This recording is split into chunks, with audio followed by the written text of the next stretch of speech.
to look at questions 1 to 4.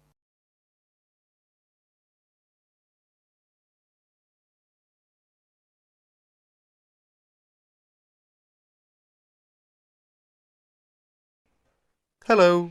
Hello, is that Appleton 363? It is Harding speaking. Oh, I'd like to speak to the secretary of the Arts Club. Yes, speaking. Oh, hello. My name is Frances Drew. I just moved to the area. My classmate and we'd be interested in joining the Arts Club, but we'd like some more information, really. You know, about joining and the sorts of activities you do. Yes, well, what you want's our calendar. Ask at the library. I'll make sure that there are plenty there by Thursday. That's all right for you? Yes, fine, thank you. But would you mind telling me how much it costs to join? Membership fee for an adult is £2.50 per year, of course. What exactly does club membership entitle one to? Entitle you to? For a start, there's the club events. You get invited to them, of course. They're for members and only they are free. What sorts of events are there? You'll see what they are when you get hold of a calendar. But, well, there's club evening, for instance, once a month, usually Wednesdays from 8 till 10. And whereabouts do you hold them? Club evenings, the beach pavilion. Do you know it? No, I don't think I do. It's not near the seafront, is it? No, up past the tennis courts on Park Avenue. You know where that is. No, I'm afraid I don't. We'd soon find it, though. Quite good. I don't know what your interests are. Music. Got any musical talents? I'm not sure about talents exactly. I like music. We both do. Do either of you sing? Oh, yes. We've both been in choirs. Well, there you are then. The club's got a very fine choir. Very fine. I'm in it myself, as a matter of fact. We have practices every Friday evening. And it's no good just thinking of joining if you can't make the practices. Before you hear the rest of the conversation, you have some time to look at questions 5 to 10.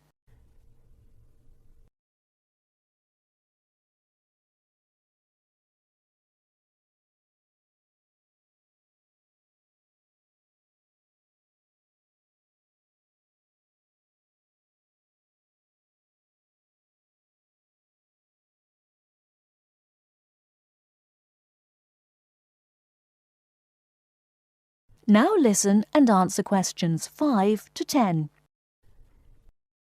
What's the procedure? If we decide to join the choir or any of the other activities, how do we go about it? You can't get into the choir without an audition. As far as the other sections are concerned, members have to apply through the section's secretary in the first place. Yes, right. And the fee again, I've written it down somewhere. £2.50 each. And where do we send it? To you? No, I'm the secretary. It's the treasurer who deals with that. I'll give you his name if you want to write it down. Yes, please. His name is Hosegood. Hose and then Good. Yes. Initial P, address 3 Clay Hill, Appleton.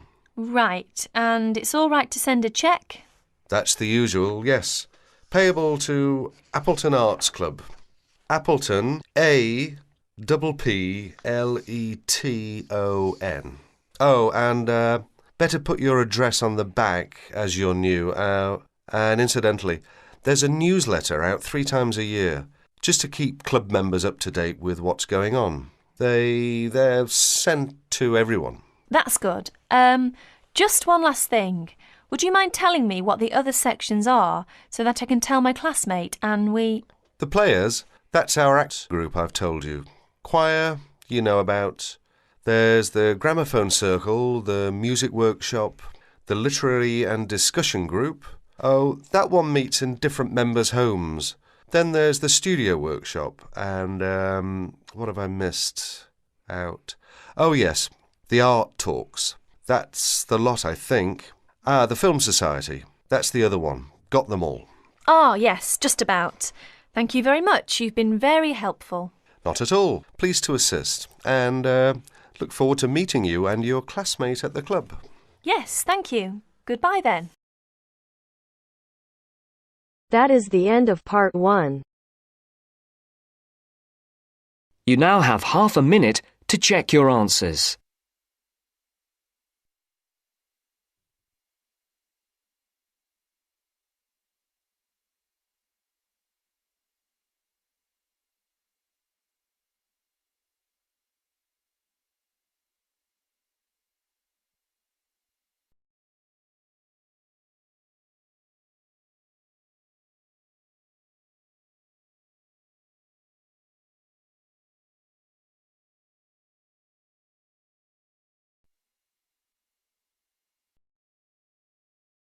Now turns to Part 2. Part 2. You are going to hear a talk given by Madeline. She is going to introduce the recreational facilities on campus and in town. First, you have some time to look at questions 11 to 16.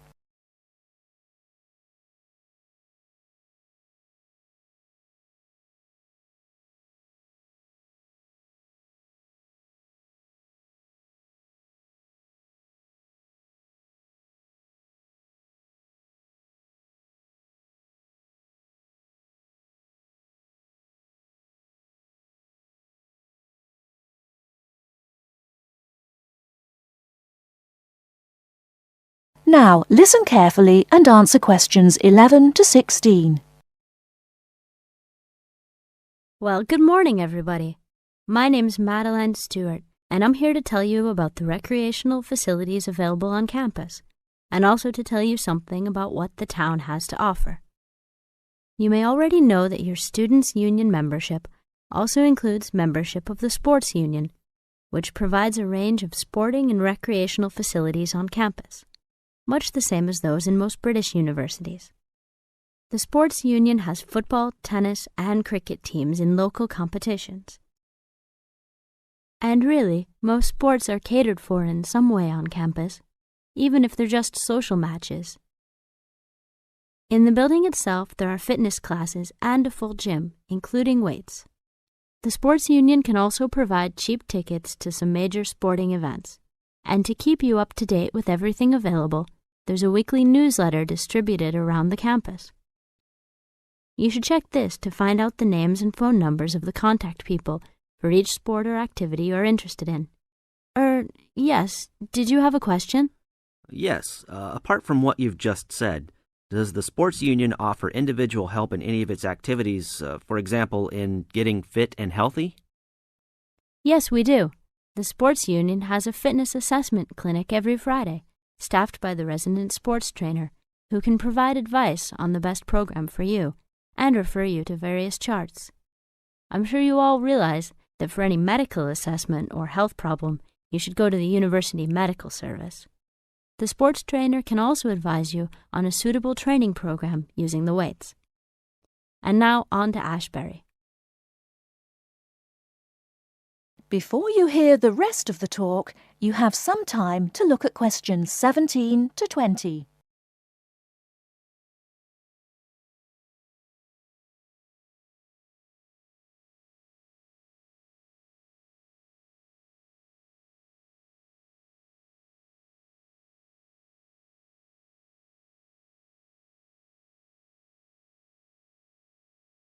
Now listen and answer questions 17 to 20. And now on to Ashbury. For a town of its size, Ashbury has some unusually good leisure and sporting facilities, most of which are near the center of town and easily reached by bus from this campus. There's a new, well, almost new, Olympic-sized swimming pool. That's not quite in the central town area, but it's only a 5-minute walk from the bus stop. Above the pool, there's a high-tech fitness center that any of you more serious fitness lovers would need to check out. Then, in the center of town, there's a sporting complex called the Anderson Center, which contains squash courts and facilities for a number of other indoor sports, such as basketball. And just around the corner from the Anderson Center, in the main street there, is an indoor bowling alley. All of these facilities are listed in the weekly newsletter, so I encourage you all to look through it and... That is the end of Part 2. You now have half a minute to check your answers.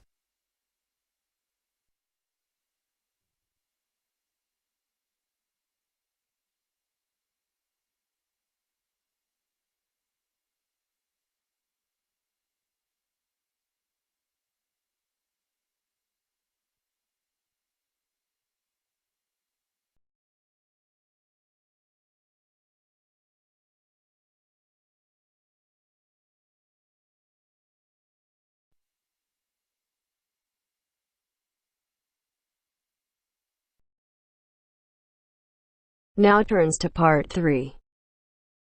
Part 3.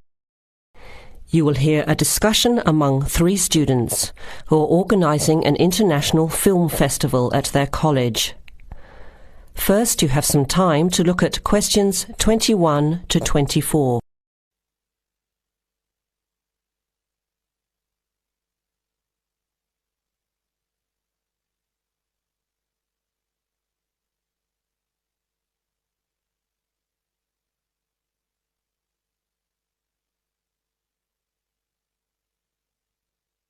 Now listen carefully to the first part of the discussion and answer questions 21 to 24. Thanks for coming to this meeting on such short notice, Anna and Veronica. It looks like we have just become the organising committee for this year's International Film Festival. We've all just met, so perhaps we should start by an introduction with a bit of background from each of us. Okay, I'm Anna. I finished 3 years of a languages degree in Sweden, where I come from. This year I decided to study overseas to get to know a different part of the world. I'm also a big fan of European cinema, especially French and Italian. Those are the languages I majored in, along with English. To me, film is a great way to learn about the rest of the world.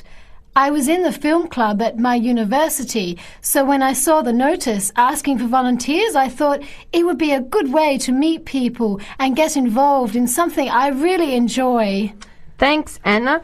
My name is Veronica and I come from Italy. I'm doing graduate studies in English literature. I went to some of the films in the festival last year and enjoyed them. I especially liked the video interviews.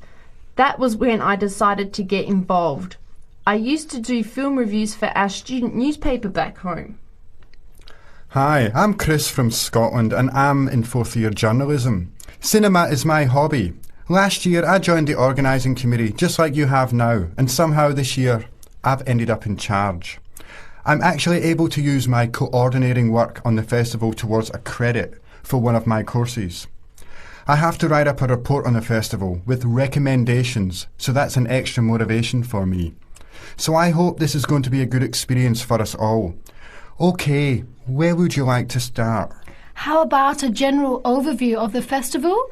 I don't really know much about it. Well, the film festival was started by International Student Society 5 years ago and has grown every year. It is held over 4 nights during study break, Wednesday to Saturday. Normally we show 3 films a night. Last year we tried to choose films from different parts of the world that fit together in some way, maybe a similar theme. Or we could feature a type of film like action films or science fiction. Now you have some time to look at questions 25 to 30.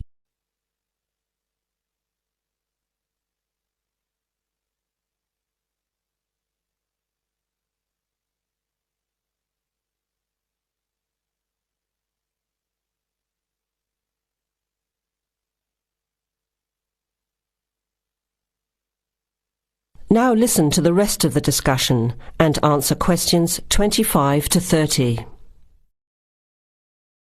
Who picks the films? It's up to us on the committee to decide. You mean we get to pick all the films ourselves? What a hard decision. There are so many to choose from. Well, that's the fun part. We have this catalogue of independent distributors. The films are listed by language and have a short summary. We just have to go through it to find a good combination of films that will attract an audience. Veronica mentioned something about interviews. How does that fit in? We set up cameras in the foyer of the theatre and did live interviews before, during intermission and after the screening. Anyone from the audience could come up and talk about the film. The Broadcasting and Journalism School set it up and ran the interviews. They were shown on big screens around the lobby and in the theatre. It went over really well. We had a long lineup of students waiting to be interviewed on TV. Everybody wanted their minute of fame. Great idea.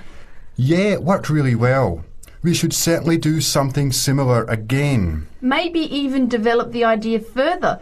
like a website with audience reviews and discussion, so we can get as much participation and involvement as possible. Hey, that's a good idea. Can I ask a question? None of the films are in English, right? Are they dubbed or subtitled? Well, we do occasionally choose a film in English, but only from unusual places where the dialect is so strong they sometimes need subtitles, like the Caribbean or even Scotland. The majority of films in the festival are foreign language, dubbed in English. We've learned from experience that students don't like reading subtitles. Maybe they read too much already. Whatever the reason, the subtitled films get smaller audiences, so we avoid them as much as possible. So how large an audience can we expect, and how much does it cost to get in? It costs $5 per film, or a $20 pass for the whole event. All 12 films for the real movie fan. We would have broken even last year, except for a bad storm on the Friday night. We almost had to cancel the whole thing. But overall, we had a good turnout, more than 2,000 people in 4 days. Oh, that's what I was wondering about, the financial part. Where does the funding come from? What kind of budget do we have? The festival is subsidised by the Student Council. We generate money through advertising and through admission charges. We'll go over the budget in details a little later, but we've got lots of work to do in the meantime. I guess we have to start pretty soon. Well, I think by the 1st of March at the latest. We need to select all the films. Then we have to find some advertisers to sponsor the event. That shouldn't be too hard. We'll just start with last year's list. Our deadline for that should be the middle of March. By the end of March, we need to design the programme. Then we can get posters made up and distributed in April. Like you said, we need some clever promotion, something to generate interest and get people talking. We have 4 months to get ready. It should be enough time. OK, where do we start? Let's start by talking about films, since that is the best part, and see what we come up with. What was the best film you saw last year?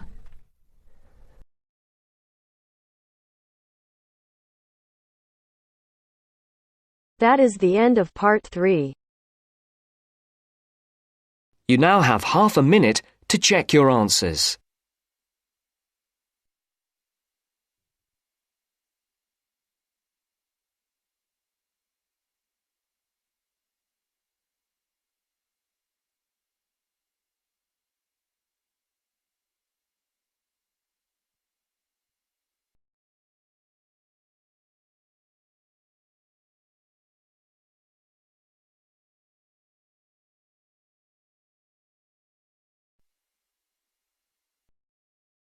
Now turns to part 4. Part 4. You'll hear a programme on the city of Brisbane. First, you have some time to look at questions 31 to 40.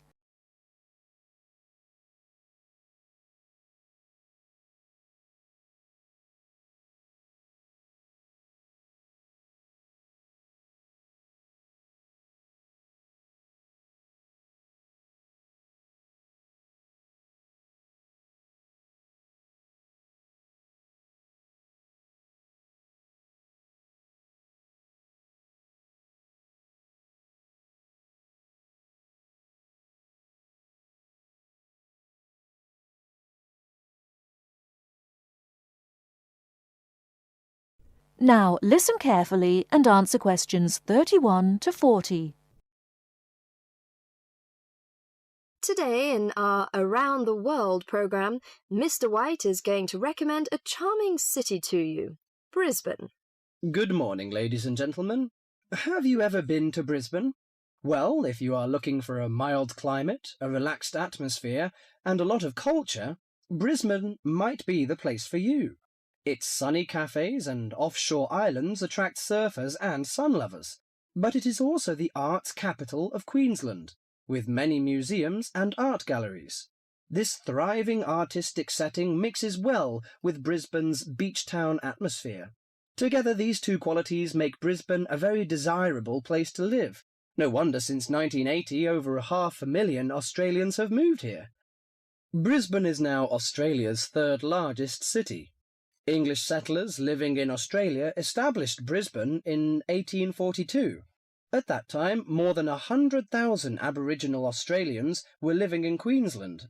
As the settlers discovered Queensland's resources, more and more of them moved in. Regretfully, the settlers drove the Aboriginal Australians from their lands. By 1859, Brisbane had grown into a prosperous city. In 1988, the world watched as Brisbane hosted the World Expo. This international fair showcased new technology, but it also showed off the city of Brisbane to the world. Brisbane also hosts a wide range of events year-round.